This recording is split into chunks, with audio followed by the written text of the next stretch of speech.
Before we start, understand this clearly. World War II was not just a clash of armies. It was a global laboratory of survival under the worst conditions humans have ever engineered. Millions of soldiers and civilians were forced to stay alive with no food, no shelter, no medical support, and, well, no mercy. Some of the techniques developed during that time worked frighteningly well. They worked so well and caused so much suffering that many were later outlawed under international law. Today we're going to talk about those methods, not to glorify them, but to understand how extreme survival truly becomes when the rules collapse. If you care about history, preparedness, and the reality behind war documentaries, this is knowledge you rarely hear explained honestly. When armies realized that starvation was as effective as bullets, one of the most effective survival tricks used during World War II involved deliberately controlled starvation. Soldiers trapped behind enemy lines learned how to keep their bodies functioning on shockingly low calorie intake.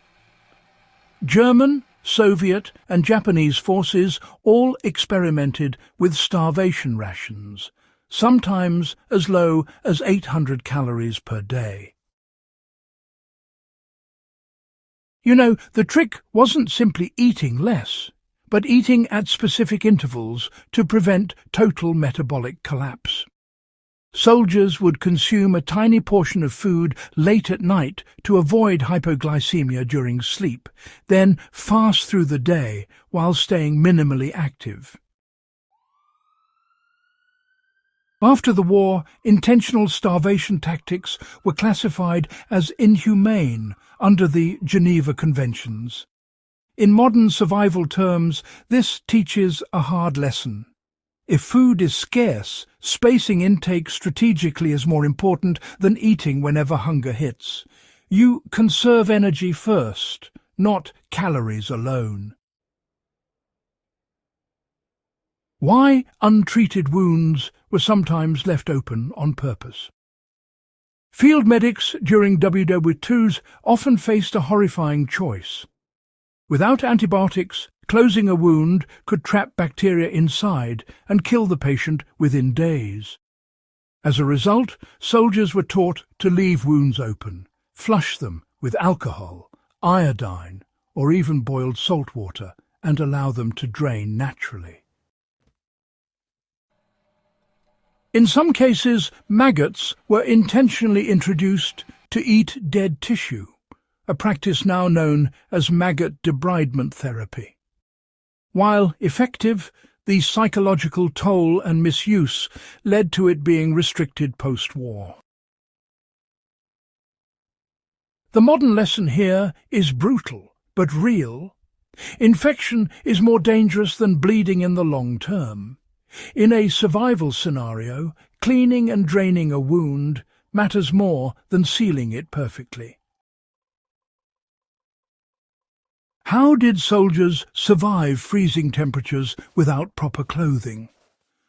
On the Eastern Front, temperatures dropped below -40 degrees. Soldiers learned that standing still killed faster than exposure. Constant micro-movement kept blood circulating, even when exhaustion set in. Another technique involved layering damp cloth close to the skin and dry layers outside, using body heat to create insulation. This was effective, but, also dangerous, as mistakes could lead to frostbite and, in some cases, even gangrene. After the war, forcing movement or exposure as a tactic was banned. For modern survivalists, the takeaway is clear. Circulation keeps you alive in cold environments. Even small movements like toe flexing and posture shifts can prevent hypothermia when shelter is, limited. Why did extreme interrogation resistance techniques cross the line? Captured soldiers were trained to resist interrogation using methods that bordered on self-harm. Some would intentionally dislocate fingers to avoid writing confessions. Others memorized false personal histories to withstand prolonged questioning. These practices became infamous and, well, they led to post-war bans on enhanced interrogation training. The survival lesson here isn't really about pain tolerance, but rather it's about mental discipline. Preparation, rehearsed responses and psychological endurance matter just as much as physical strength in high-stress situations. How did soldiers use morally disturbing food sources to stay alive?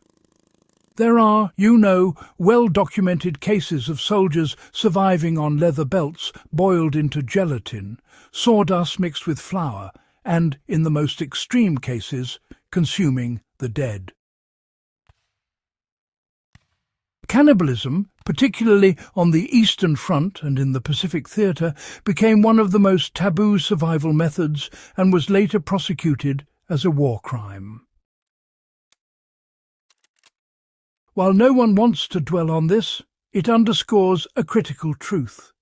Survival ethics change under absolute desperation. For modern audiences, this reinforces the importance of preparation.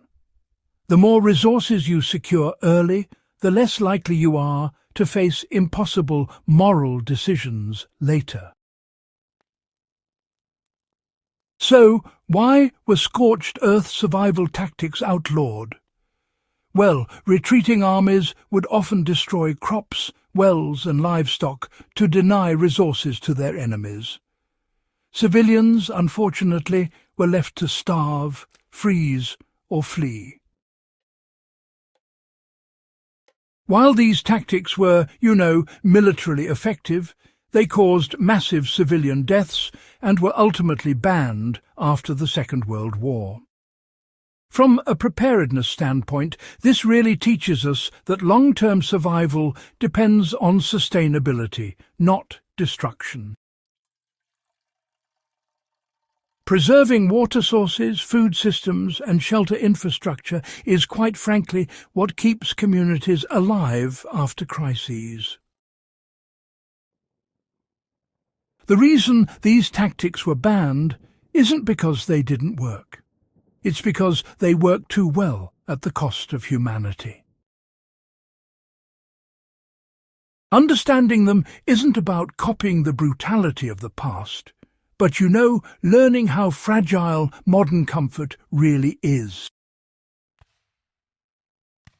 WWII's WWII survival teaches us that discipline, planning, adaptability and mental resilience are the true foundations of survival.